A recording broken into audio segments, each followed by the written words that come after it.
Matheus, por favor. Boa tarde, pessoal. Tarde. Tá fraco, né? Boa tarde para todo mundo. Tá todo mundo transformado já em zumbi. Como é que nós estamos? Eu acho que antes de nós começar nosso painel, acho que uma breve apresentação aqui dos nossos companheiros de mesa redonda desse bate-papo. Eu sou o Douglas Heraldo, criador do Listas Literárias, autor de Morgan o Único e também o Titereiro dos Mortos, né? E vamos conversar essa tarde aí sobre zumbis, trazer algum debate com a galera. Davi colocava aqui talvez algumas coisas colocadas, vai haver alguns contrapontos, e a ideia é essa, de ter esse debate sobre esse tema que está na moda, mas além de estar na moda, a gente quer ir mais fundo que só o modismo de se tratar de zumbis. Prazer estar aqui. Eu sou o Davi Diodra Pinheiro, diretor do Porto dos Mortos. Votação já aqui. Boa tarde, Léo Carrion. Eu sou escritor, advogado, aficionado por zumbis. Meu nome é Sabrina Piccoli, eu, por formação, sou médica, e nos meus períodos, quase poucos, mas alguns meus períodos vagos, eu me dedico ao site. Alô? Eu me dedico ao site walkingdead.com como tradutora, como criadora de conteúdo e alguma parte também relacionamento com o público. E eu sou o César Alcázar, escritor, um dos organizadores aqui da Odisseia. Eu escrevo tanto ficção quanto não ficção, cujo gênero é cinema, em especial cinema B. Por favor.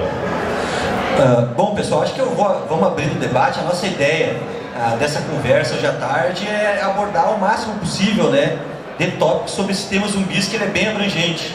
Acho que a gente podia começar conversando um pouco até do processo histórico da questão dos zumbis, desse legado que já tem, né? Hoje se tem uma difusão muito grande, a mídia em alguns pontos chega até a estar saturada de tanta informação e atividades com zumbis, e acho que para nós começar essa conversa, trazer um pouco desse legado que já é bem antigo.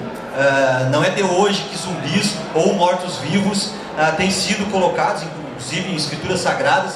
Se pode ter essa leitura também, que tem a aparição de zumbis, que a própria Bíblia coloca em alguns pontos, que os mortos caminharão sobre a terra, e isso remete um pouco muito aos zumbis de origem sobrenatural, que é importante a gente colocar também. Hoje em dia se fala muito da questão do zumbi na parte da ficção científica, e ele é uma criatura que, diferente de muitas outras, ele tem esses dois trabalhos, né? Ele tem tanto a ficção científica como o sobrenatural. Acho que para os companheiros de mesa a gente começar falando um pouco disso, nesse assunto aí da parte histórica e essa diferença desses dois tipos de zumbis aí. Alguém quer? Vamos. Bom, na verdade, a palavra zumbi, eu não vou lembrar agora exatamente o termo, mas ela tem uma origem africana e referia-se, na verdade, à essência da alma, como se fosse o que houvesse mais puro na alma, sem inteligência, sem cognição, sem mais nada. Mais tarde, trazido pelos africanos que acabaram vindo para a América, principalmente na região das Antilhas, na região do Haiti, né, onde se falava muito dos praticantes de voodoo, né, o zumbi mudou um pouco essa conotação mudou bastante. Né, ele passou a significar aquele ente criado por feitiçaria e que era, na verdade, um escravo daquele que o criava. Muitas teorias foram estabelecidas ao longo dos anos sobre como era feita essa criação do zumbi. Né? Como é que o feiticeiro pegaria alguém, retiraria dos mortos para trabalhar para si na lavoura, que essa, na verdade, era a finalidade do zumbi. Ele era um escravo que não pensava, ele não tinha vontade, ele estava ali simplesmente para trabalhar. Na década de 80 surgiram 2 ensaios científicos, perdão de novo, eu tenho uma dificuldade terrível para dar nomes, foi Davis, um botânico. A serpente e o arco-íris do Davis. Exatamente, muito obrigada. onde se atribuía o poder mágico desses feiticeiros voodoo a uma neurotoxina. Essa neurotoxina teria como propriedade simular a morte, né, diminuir as funções vitais ao mínimo. Essa pessoa seria enterrada, então, mantendo ainda-se viva, porém com as funções quase imperceptíveis. E aí acreditava-se que o trauma do enterro, o trauma de ser enterrado vivo, associado à função da neurotoxina, causaria um impacto psicológico tão grande nessas pessoas que elas se transformariam em zumbis. Então, isso obviamente essas teorias foram derrubadas. Essa neurotoxina foi amplamente estudada depois da publicação desses 2 ensaios. E, obviamente, essa teoria foi derrubada e até hoje não existe nenhuma teoria consistente que prove que realmente um zumbi é fabricado desta maneira ou de qualquer maneira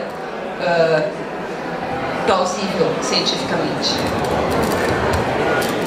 Mas tem uma questão aí, que eu vi uma entrevista do Wade Davis em 2010 e ele sustenta as pesquisas dele. Ele é um cara que tem PhD em Harvard, em mais de uma botânica, não sei o que. O cara é etnobiologia. Ele trabalha na National Geographic. O cara é um cara super conceituado. E ele sustenta... Alguma coisa desse composto chegou a ser utilizado depois na medicina de... É uma toxina chamada TTX. Isso. Ela sai do peixe baiacu, se não me engano, e ela está associada, segundo o Wade Davis, com a datura, que é uma raiz, uma erva alucinógena e que diminui a vontade própria da pessoa. E são feitos verdadeiros dessa... acabou que há algo de mais misterioso naquilo ali do que a simples ciência. Eles nunca conseguiram decifrar exatamente. O que o Davis diz é que o livro dele não é apenas um tratado de química e de biologia. Ele passou 3 anos no Haiti e ele pesquisou a parte também psicológica. Então, as pessoas lá, como elas vêm o Haiti, diferente do resto da América, ele teve menos influência do europeu, porque teve uma revolução de escravos lá e expulsou todo mundo. Foi o primeiro país independente. Então eles foram independentes até 1800 e tanto. E essa exclusão deles, eles ficaram num ambiente muito africano. Então eles têm uma cultura um pouco diferente. E as pessoas lá acreditam na força da feitiçaria zumbi. Então o que ele sustentava é que o tal de pós-zumbi era aplicado na pessoa e a pessoa tinha esses efeitos de paralisia. E cara, o Haiti, perto do Brasil, é avançado perto do Haiti hoje. Imagina naquela... né? E o cara, ele sofria uma espécie de colapso. As pessoas acreditavam que estavam mortos, enterravam. O feiticeiro zumbi ia lá, as covas são rasas. O feiticeiro zumbi ia em seguida e retirava o cara. E o cara se acreditava voltando à vida na mão do feiticeiro. Então ele tinha a tendência de acreditar que ele era um zumbi. E essa toxina ela deixava marcas. Bom, essa é a teoria do cara, né? Na verdade, a grande crítica da comunidade científica é que os resultados em condições controladas, em momento algum, foram reproduzíveis da mesma maneira como ele colocava no livro. Então, é mais um daqueles casos da briga entre a crença, a cultura, a ciência, a religião e coisas que até o momento parece que não estão completamente explicadas. E acho que nunca vai ser também. Se bem que... ainda no assunto, mas fugindo um pouco, ano passado, recentemente, nós tivemos o advento de uma nova droga, né, que surgiu nos Estados Unidos e que foi muito também associada à questão zumbi, que foram os sais de banho, né, onde você também perde completamente a consciência do que está fazendo, se torna extremamente violento, inclusive suscetível a atos de canibalismo. Então, existe alguma coisa bioquímica que possa estar acontecendo, ou que possa sustentar? Talvez.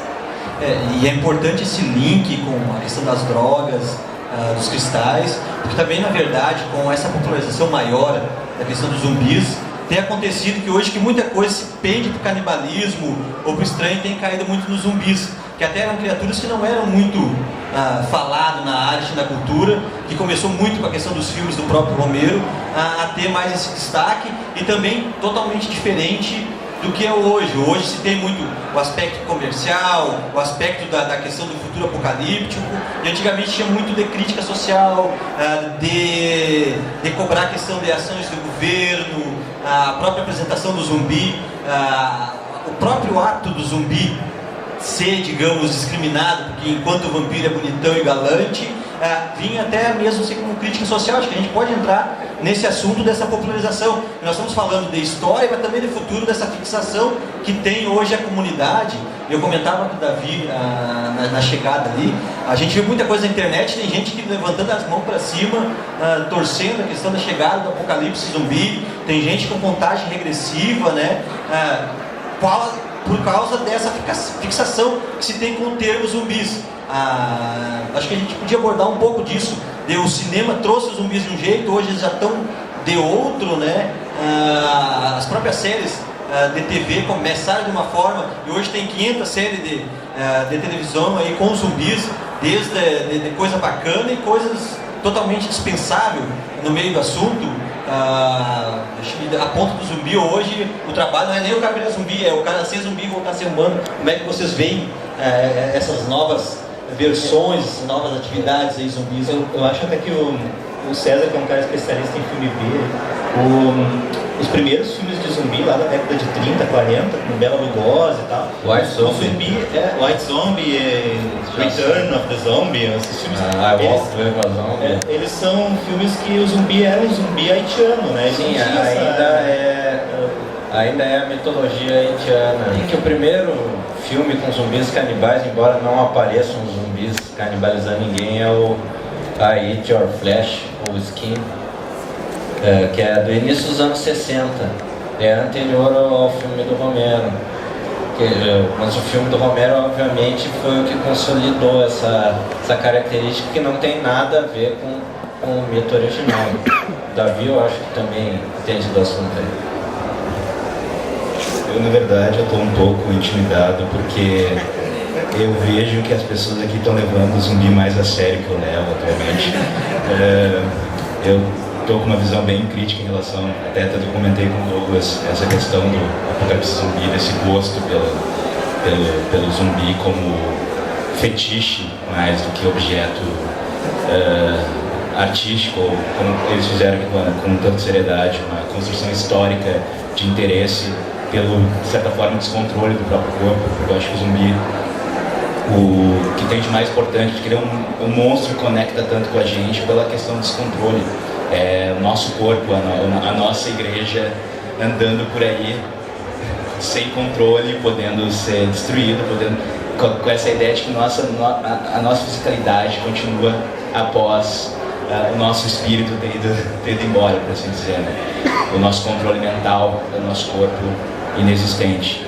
E eu acho que é por isso que toca tanto, né? E eu acho que é por isso, de certa forma, que o zumbi químico ou industrial tem mais pegada que o zumbi místico, né? O zumbi místico tem como se recuperar, tem como voltar atrás, tem como recuperar esse controle, de certa forma. Existem opções, mas o zumbi industrial acabou, teu controle foi embora e era isso. Então, de certa forma, me preocupa ver a relação social que se tem hoje em dia com a ideia do zumbi, principalmente porque esse esvaziamento só demonstra o quão dopados nós já estamos, né, em relação não só ao nosso dia a dia, nossa relação com a política, nossa relação com tudo, mas inclusive nossa relação com as artes. Eu acho que a coisa está ficando tão deprimente. O César vai querer me cortar daqui a pouco. Mas as relações com os objetos de arte estão ficando tão deprimentes que eu acho que tem que ter uma renovação na leitura que a gente faz zumbi, na maneira como a gente utiliza, e um pouquinho talvez esteja agora no tratado filosófico, nada a ver com... mas isso é uma coisa que vem desde os anos 60, de certa forma, com o próprio, sendo Noites Mortos-Vivos mesmo. O próprio Romero é um cara que tem vão querer me matar, né? Tem uma visão super rasa de discussões sociais. Ele pega em nível básico. Ele não lida com profundidade os temas. E isso é bom, é por isso que os filmes dele funcionam. porque ele pega e faz traços super primários do que são as questões sociais dos seus filmes. E talvez isso tenha se tornado uma coisa a longo prazo ruim por causa dos descendentes de Romero, que quando não são cineastas que veem apenas a refilmagem do Rio Bravo, que é o que a gente mais vê para fazer um filme de zumbi, é uma refilmagem do Rio Bravo, praticamente todos os filmes de zumbis, né? É meio chato. Eu não diria que a interpretação dele é rasa, talvez óbvia. É muito... tu vê o filme O Despertar dos Mortos, o Dawn of the Dead, e é tão óbvio que ele está criticando o consumismo, que então eu não diria que é raso, mas é sempre bastante óbvio, mas talvez eu acho que era a maneira dele de atingir mais gente. Sim, exato, eu acho que tem que ter esses traços primários, senão o filme podia alienar muita gente. O pessoal não... Se mesmo a Noite dos Mortos-Vivos já alienou muita gente. Exato. E nessa questão aí, o que vocês podem dizer, até porque hoje já tem disso dos zumbis estarem sendo trabalhados muito apenas como, está me escapando a palavra, apenas como molde ali para contar outras histórias. Isso acaba até o próprio tema ficando raso, porque no fim tu vai ver, não é mais nem a história de zumbis. Banalizado, né? Acaba banalizando, exatamente, acaba banalizando tanto que começa só a contar histórias de comunidades, de personagens. The Walking Dead mesmo na terceira temporada caiu muito nisso, que passou a ser apenas tiroteio um pouco ali em cima dos personagens e não indo mais a fundo. A questão dessa dificuldade de entender e de compreender a questão do fenômeno do zumbi, até porque essa ligação muito religiosa também em alguns pontos, pela origem dele tem essa ligação religiosa, traria essa dificuldade para o pessoal que trabalha essa arte, será, de aprofundar mais dentro da crítica? Falando especificamente em Walking Dead, o que se vê desde o começo é que o zumbi nada mais é do que um pano de fundo para justificar toda uma história e toda uma sequência de atitudes, uma sequência de condutas que cada personagem vai tomar. Na verdade, a história não é focada no zumbi, não é focada na guerra humanos versus zumbi, e tampouco, como aconteceu agora na terceira temporada, na guerra humanos versus zumbi. A questão é, em uma situação em que a minha vida está em risco, no que eu vou me transformar? Para onde vai a ética do mundo que eu conhecia? Quais são as minhas noções de certo e de errado? O que eu vou fazer daqui por diante? Até que ponto os conceitos do mundo que eu conheci valem para este mundo novo? O zumbi, nesta situação, acabou se tornando simplesmente uma alegoria, um pretexto para forçar esta reflexão em cada um dos personagens, cada um com a sua experiência, cada um com a sua história. Mas eu acho que em momento algum, desde o início dos quadrinhos, lá em 2003, e a ideia do Robert Kirkman não é esta, ele já mencionou várias vezes, eu não vou explicar como as coisas começaram. A minha ideia é contar histórias de pessoas e como essas vidas mudaram a partir do momento em que as coisas começaram. Não me interessa explicar a origem. Então acho que caímos muito nisso que você falou, da questão do zumbi não sendo o foco principal. Eu acho que isso cai também pela questão do que a existência de um apocalipse zumbi, ou uma invasão do zumbi, ela causa. Se um vampiro chegar na tua cidade, ele vai pegar a Bella e talvez case com ela. Que não é o que acontece com os zumbis, eles vão atacar a comunidade inteira. E o que essas pessoas vão fazer com isso é que acaba sendo debatido. Eu acho que essa é uma diferença, inclusive, teria que ser mais utilizada para engrandecer esse tipo de criatura. Sabe que para mim o zumbi, ele é uma história de terror. O terror ele se conecta com os nossos medos, senão não funciona. O zumbi, qual é o medo que ele conecta com a gente? É o caos social, ele é o medo da violência urbana, ele é o medo do colapso da sociedade. O zumbi moderno. Nós vivemos em grandes metrópoles, né? O zumbi urbano, pasma mera. O zumbi pop, esse que nós estamos falando agora, né?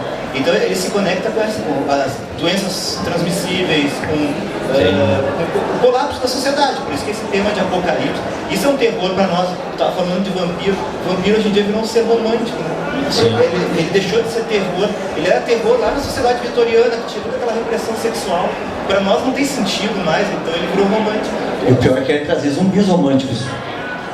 Eu não consigo ver isso. O zumbi é desagradável, ele fede, Sim, mas até é bastante interessante que essa conversão do zumbi clássico para o zumbi moderno se deu, na verdade, por uma história de vampiros, que é o livro do Richard Matheson, o I Am Legend, que são vampiros, mas ele desglamorizou o mito do vampiro romântico, do vampiro aristocrático, né, do século XIX, e transformou naquela criatura repulsiva, né? Só que a única diferença dos vampiros do Matheson para os zumbis é que os vampiros bebem sangue, enquanto os zumbis do Romero, né? Controle baixo, né? Um pouco mais. Eles estão evoluindo, na verdade, durante o livro. São dois ramos. Uns permaneceram bem básicos, com a mentalidade bastante limitada, enquanto um outro ramo evoluiu e conseguiram lidar com a doença. Os novos humanos, por exemplo. Os novos humanos. Mas esse vampiro desglamorizado se transformou no zumbi moderno. Por sinal, totalmente um desvio do assunto, mas é um livro que nunca teve a adaptação que mereceu, na minha opinião, assim. Tem uma razoável, que é aquela com o Vincent Price. Eu gosto do Vincent Price, que é a única que adaptou, colocou os dois lados. Que a com o Charlton Heston só usou os mutantes. Eu gosto de Charlton Heston. E o filme com o Will Smith só os monstros. É um bom filme, mas não. Eu acho que é a Última Esperança da Terra. Eu acho que é a segunda versão. É os anos 70 de ficção científica de Charlton Heston, né? Tem filmes muito legais. E o interessante é que eles são mutantes radioativos. Você se lembra disso? Eles são mutantes, eles não são nem vampiro, nem zumbi, nem... Sim, eles pegaram só uma faceta da história, né? É que eles sempre perdem a relação dele com o vizinho, né? Que é uma das coisas mais legais do livro. E todas as versões seguintes perderam o fato de que o Robert, né, cara, o nome dele? Morgan? Não, Morgan. O nome não me foge do personagem. Ele, na verdade, é o vilão da história, né? Sim, exato, isso que eu falei.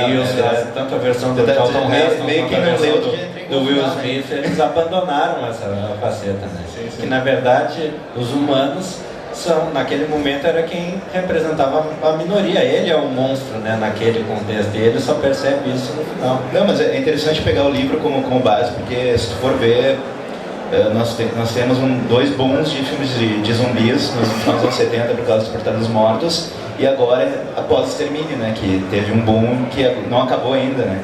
E a coisa que mais influencia, talvez sem saber, é esse livro, né? Esse livro é a maior influência sobre qualquer filme de zumbi. Ele é a maior influência, sem sombra de dúvida. Eu acho que nós todos vamos concordar. Isso e os acontecimentos reais, né? Porque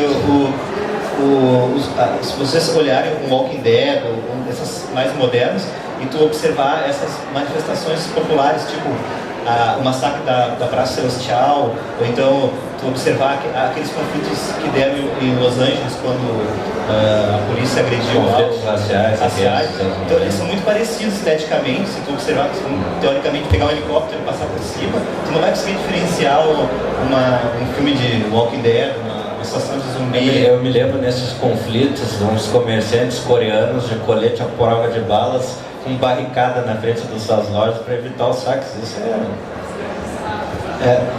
acho que esse é um dos pontos principais que a questão do zumbi traz da coletividade, né, do que as pessoas fazem.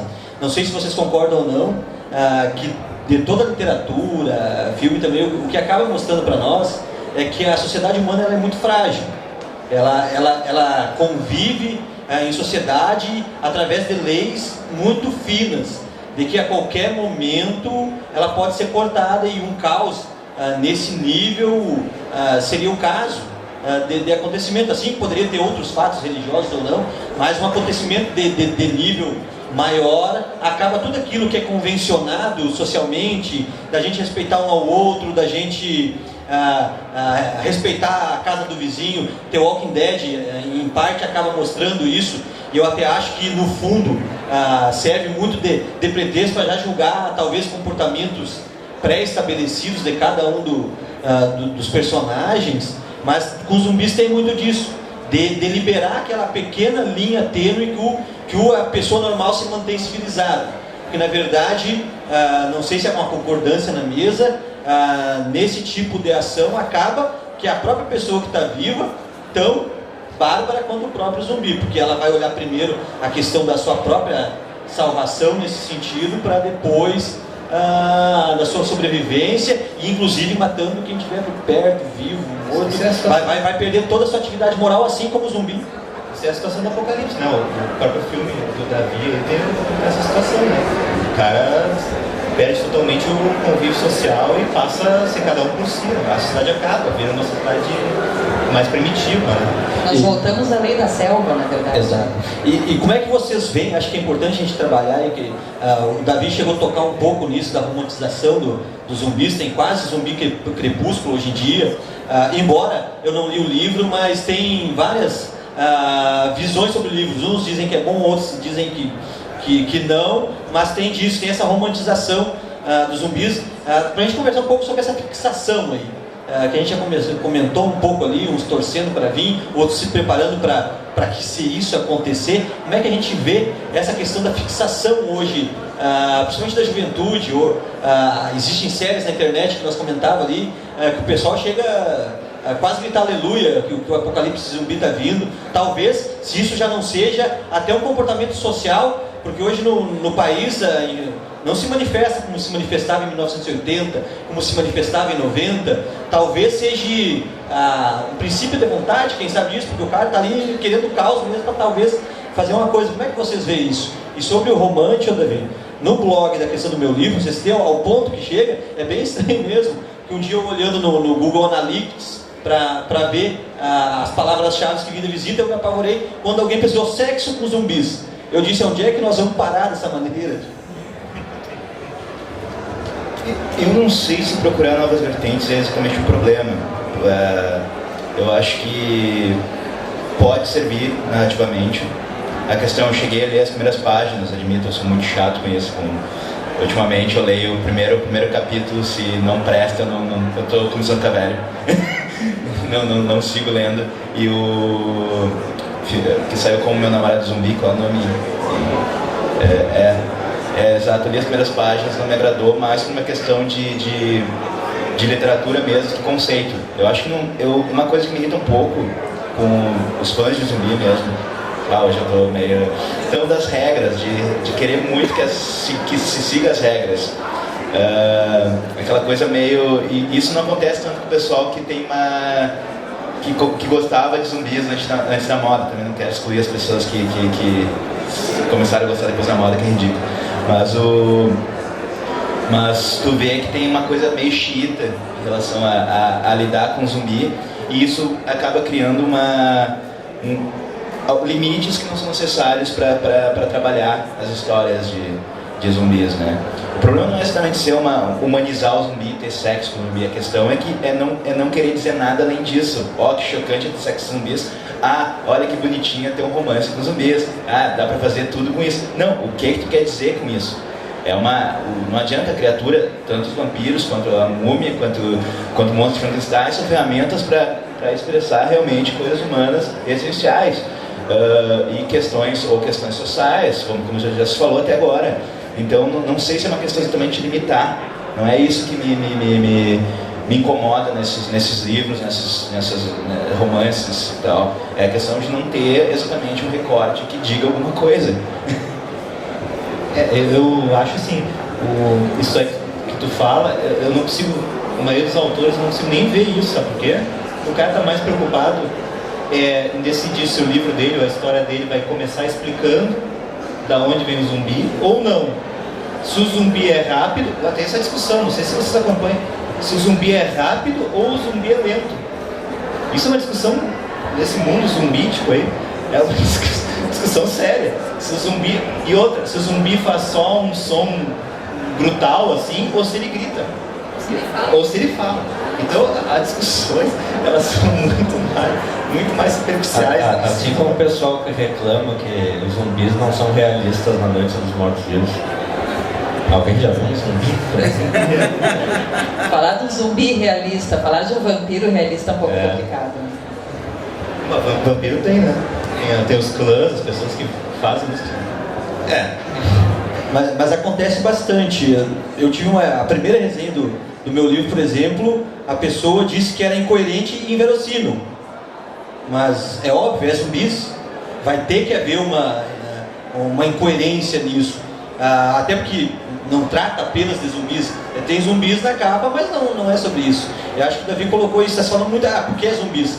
Eu acho que entrando um pouco também, Sabina, a própria exemplo hoje está tudo muito comercial. Hoje não se faz arte por arte. A própria questão de The Walking Dead pode ser utilizada como exemplo, embora eu tenha lido o livro mais recente, de O Caminho para o Woodbury, mas se tem isso não por talvez mostrar um pouco mais, assim, mas é uma questão comercial e de recursos financeiros, né? O que vai captar mais dinheiro nesse sentido. Os zumbis que já serviram minimamente, ou raso ou não, como crítica social hoje, tem que ser olhado como captar dinheiro. Acho que o exemplo de The Walking Dead, de ocupar o quanto maior número de mídia possível, o próprio exemplo de Sangue Quente, que daí para chegar no cinema com um nome bonitinho para levar adolescente, meu namorado é um zumbi, então ficou meio estranho isso daí. Hoje em dia o dinheiro move qualquer atitude, qualquer situação, qualquer negócio, isso é uma coisa inegável. O Walking Dead começou nos quadrinhos, virou série, virou game, virou livro, virou uma quantidade de quinquilharias e bonequinhos, virou uma franquia. Só um porém, é inegável. Uma das melhores coisas do Walking Dead, assim, eu não gosto da série de TV, pra ser bem honesto, assim, mas o jogo de videogame é genial da Telltale. Os dois jogos são. O outro não joguei da Telltale, que é daquele capítulos, e aquilo é uma experiência emocional incrível, é talvez as melhores narrativas que eu vi nos últimos anos. E isso é um cara que está super cínico em relação aos zumbis. Então, se vocês não jogaram, não importa a relação com games, eu acho que vale muito a pena, mas as melhores experiências narrativas de drama que eu tive recentemente, assim. Agora tem o outro lado do comercial, que é algo que eu experimento muito no meu dia a dia, tanto no meu consultório, eu trabalho com crianças e adolescentes, como atendendo aos fãs no site também.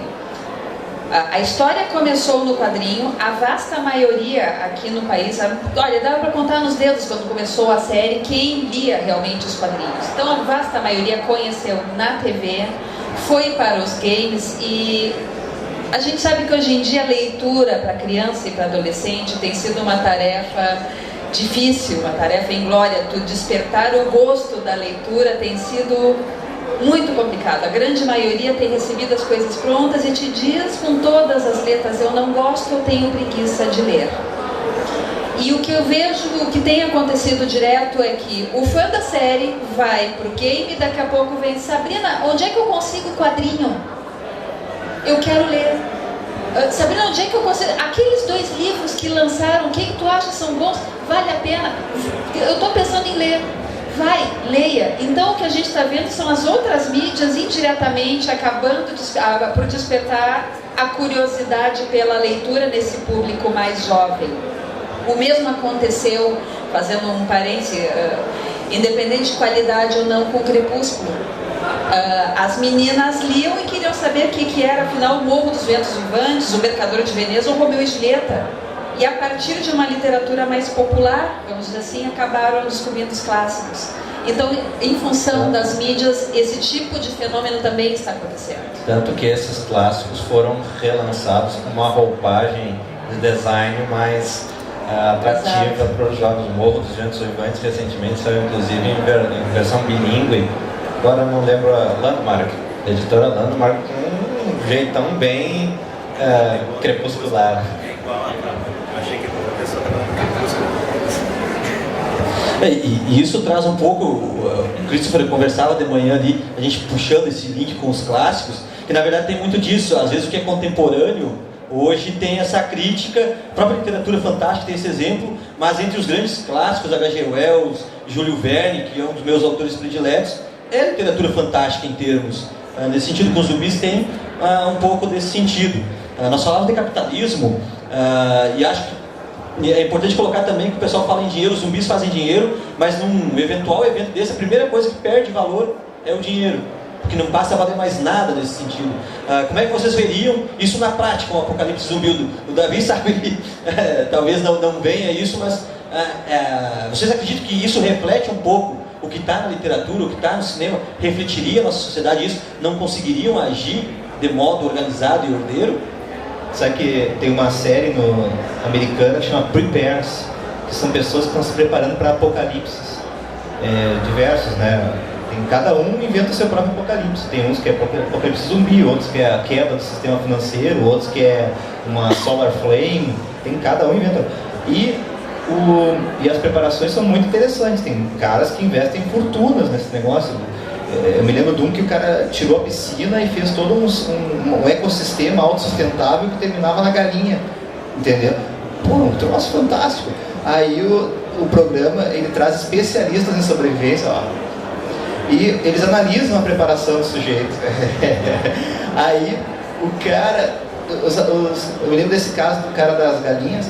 O cara falou pra ele assim: olha, teu sistema é muito bom, é só que é o seguinte, se acontecer um apocalipse, tu vai ser o alvo de todos os teus vizinhos. Então, quer dizer, a nossa vida... Por isso ele começou a estocar armas. A nossa vida em sociedade, ela é muito difícil, cara. Tu pode ter toda a preparação que tu tiver... Eu já diria isso, que eu concordo quando se diz assim, às vezes o pessoal faz até para vender mais. Tem manual para se livrar de ET, manual para se livrar de zumbis. Esqueça o manual, isso aí é na prática, galera. Porque na hora do dia a dia eu não vou estocar alimento. Se chegar o cara ali que tiver uma lavoura, eu vou lá pegar, porque não vai ser mais dele. Então tem muito disso que, inclusive... Vocês estão chocados. Ele tem bastante coisa em casa. Olha... Não, eu não estoco, porque a primeira coisa, o caos social operando... Ele vem aqui dizer que não tem, porque ele tem. Tem algo muito interessante, isso eu descobri faz mais ou menos 1 ano e meio. Existem 2 sites sérios: Centro de Controle de Doenças, o CDC americano, e o site do governo do Canadá. Eles lançaram uma página intitulada Como Sobreviver, Como Se Preparar em Caso de Apocalipse Zumbi. E 1 milhão de medidas, regras, armazenamento de suprimentos, abrigo, medicações, kits de primeiros socorros e tudo. E no final da página eles colocam o seguinte adendo: todas as medidas que vocês viram acima servem para catástrofes naturais, terremotos, sequestros, tragédias. Então, eles puxaram o link de algo que iria chamar muito a atenção do público. Bom, mas o que o CDC está publicando sobre apocalipse zumbi? Colocaram toda uma lista de orientações e colocaram, não, isso são para coisas diárias, coisas que podem vir a acontecer e que são muito mais palpáveis com o apocalipse zumbi. Terremoto, uma tragédia, uma bomba, uma guerra. E todo mundo parte do princípio que vai ser um sobrevivente e não um zumbi, né? E na verdade é exatamente o contrário. Tu vai ser um zumbi. A chance é muito maior de ser um zumbi. Eu acho que a gente podia entrar também um pouco no tema da produção nacional. Temos com a presença do Davi um filme com 4 prêmios internacionais, se eu não estou enganado, é isso, Davi? 4 prêmios internacionais. 10. Faltam 10 minutos, foi usado aqui. Acho que a gente podia, nesse tempo restante, um pouco entrar nisso, porque temos algumas experiências nacionais, e esses dias eu me apavorei, inclusive, que eu vi, Davi, no Facebook, alguém colocando, porque virou moda, agora tudo é o primeiro, eu não gosto de ter rótulos, o primeiro de zumbis, não precisa dizer que é um romance de zumbis, é um romance pronto, é um livro pronto, é literatura e pronto. Aí esse dia, inclusive, cheguei a ver um filme lá, primeiro longa brasileiro de zumbis, eu pensei... Onde é que tiro? Já vi autor vendendo livro com o primeiro romance brasileiro zumbi, só porque o termo vende. Acho que a gente podia falar um pouco dessa produção nacional também, que tem algumas experiências, que uns dizem que não, outros que sim. O próprio Érico Veríssimo, na concepção da palavra, daqui a pouco tu pode trabalhar, que ele trabalhou zumbis em Antares. Então, existe muito esse tipo de discussão. para a gente comentar a parte nacional. Para ser sincero, assim,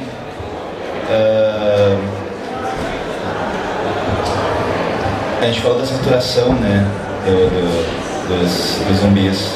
Eu, de certa maneira, tive a saturação em 2007, enquanto eu estava na pré-produção do filme. Então eu comecei, era um filme super ortodoxo, a primeira versão era basicamente zumbis nos pampas, cara batendo com bolhadeira era o mais ortodoxo possível. Tudo que eu critico era o que eu ia fazer. Era muito bem humorado, o final era roubado de Beyond. Então foi uma mudança que veio muito cedo pra mim, essa saturação dos zumbis, né? Veio lá em 2007 com aquelas dezenas de filmes de zumbis que saíram entre 2002 e 2007. E eu assistia tudo e chegou um momento que chega, sabe? Daí eu resolvi fazer um filme com zumbis e não de zumbis. Eles usaram elementos plásticos e, de certa maneira, sociais dentro do filme. Eles viraram uma coisa que serve ao ambiente, mas não são o principal. Então, porque na real acho que tem que fazer uma procura de maneiras de utilizar de forma diferenciada os zumbis, porque tava muito igual, tava tudo muito pessoas presas no ambiente, até a primeira versão do roteiro do Portos Mortes, pessoas presas no ambiente com zumbis lá fora, tendo conflitos entre elas, se matando, e no fim um vai ou sobrevive ou é finalmente morto pelos zumbis, ou é morto pelos zumbis. Acho que, estava conversando com o César, o tempo passa rápido, né? Vocês não concordam com isso? Eu imagino que também haja perguntas, e até um pouco no tempo, pode ser, pessoal, abrir um pouco para a questão de perguntas por causa do tempo. Então está aberta a questão de perguntas aí para...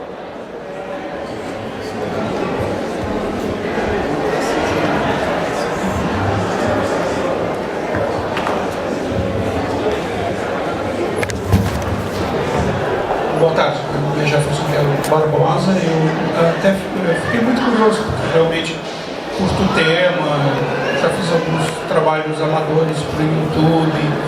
E o que eu acho interessante assim, é também uma coisa que vocês podiam ter abordado o trabalho do Stuart Gordon, do Reanimator. Ele teve a chance de vir a Porto Alegre no Fantasco do ano passado. Eu tive uma boa oportunidade de conversar com ele, até perguntar umas curiosidades a respeito daqueles experimentos russos, dos cachorros bicéfalos, né? E ele teve a oportunidade de responder até um museu em Las Vegas, tratava sobre esse assunto também, e até por acaso eu acabei descobrindo uma coisa mais antiga na revista Life, dos anos 30, experimentos de um cara que ressuscitava cães. Ele chegou a até criar o Lazarus 4, uma coisa assim nesse sentido. E é bem interessante, porque tem algumas coisas dentro da própria ciência, por mais bizarra que ela parece, que quando o cara vê, parece que realmente está ressuscitando alguma coisa, né? Então, até se falasse um pouquinho do Reanimator, eu acho que... Eu sei que teria que ser breve, né? Posso responder? Bom, o Reanimator, do Stuart Gordon, é uma adaptação de um conto do H.P. Lovecraft, um conto que ele escreveu sobre encomenda. Ele não gostava desse conto, ele confessa que tentou fazer uma imitação do mito de Frankenstein, e na verdade é um conto muito bom, eu gosto bastante. Não é dos melhores, não é um trabalho típico do Lovecraft, mas ele tem seus momentos. Inclusive o Stuart Gordon comentou que a violência no filme dele foi muito falada, muito criticada, e ele mesmo disse, não, o conto é ainda mais violento. O conto tem coisas... O Gordon se inspirou em algumas experiências reais de reanimação de tecidos mortos, que é esse que eu lembro, eu estava lá também,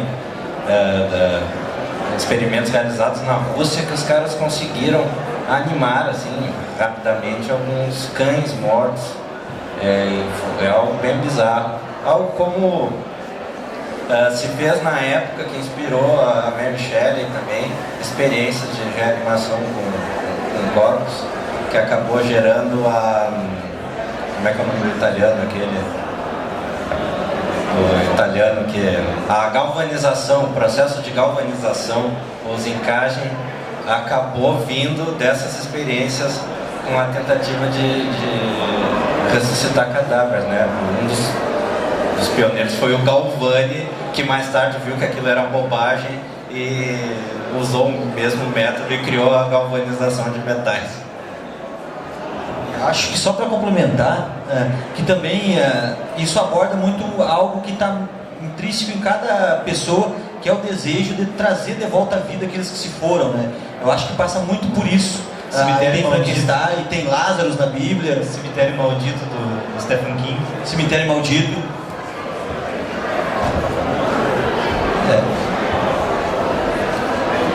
Mais uma pergunta?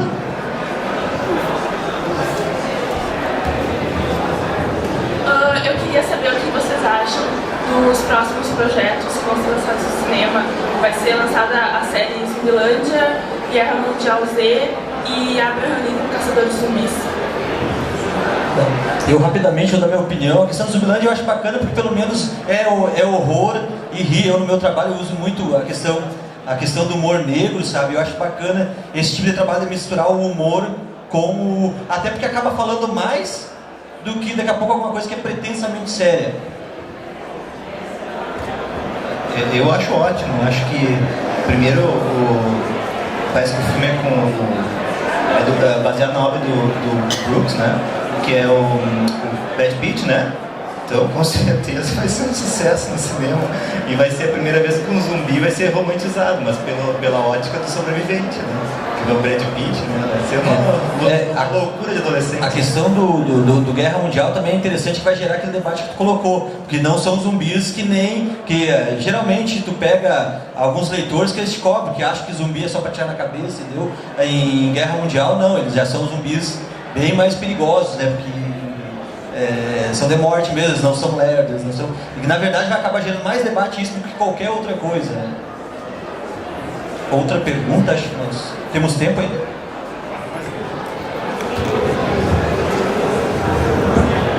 Boa tarde. Vocês devem saber que os zumbis, na verdade, são experiências, né, que os feiticeiros do Haiti faziam com seus venenos, né? O pessoal ficava em estado de catalepsia. Então eu queria que vocês comentassem um pouco essa questão do zumbi como um fenômeno real, explicado por venenos. A gente comentou isso no início, mas a sua pergunta me faz lembrar que eu sou advogado, né? Então, o Código Penal do Haiti, no artigo 246, ele proíbe transformar a pessoa em zumbi. E ele penaliza. Não, é verdade, eu fui no código, descobri um código penal e pedi para um amigo meu que é advogado francês, ele traduziu para mim em português, está lá. Se ele prevê pena de morte, ele prevê a mesma pena do assassinato, qual seja, né? Se tu induzir uma pessoa em um estado catalítico, qualquer coisa que seja assim, e essa pessoa for enterrada, tu tá sujeito à pena de assassinato, mesmo que a pessoa não morra. Então, quer dizer, a lei haitiana, ela reconhece essa existência dessa questão do feitiçaria zumbi.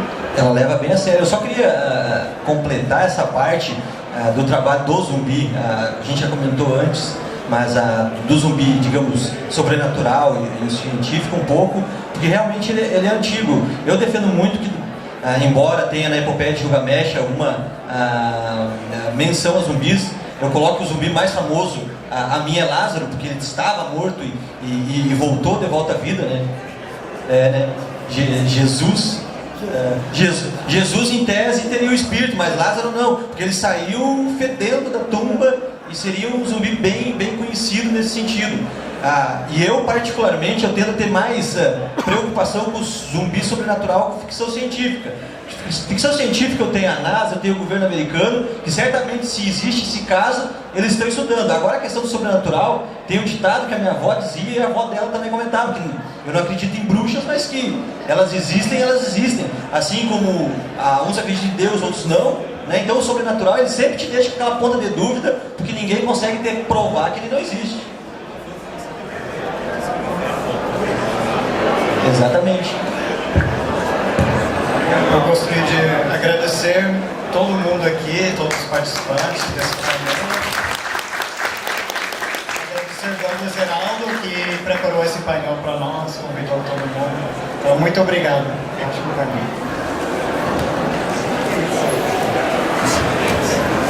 Só me despedir do pessoal, assim, nós estamos ali com o pessoal da Literata, quem quiser conversar mais de zumbi, estamos por ali pela frente também para trocar essa ideia.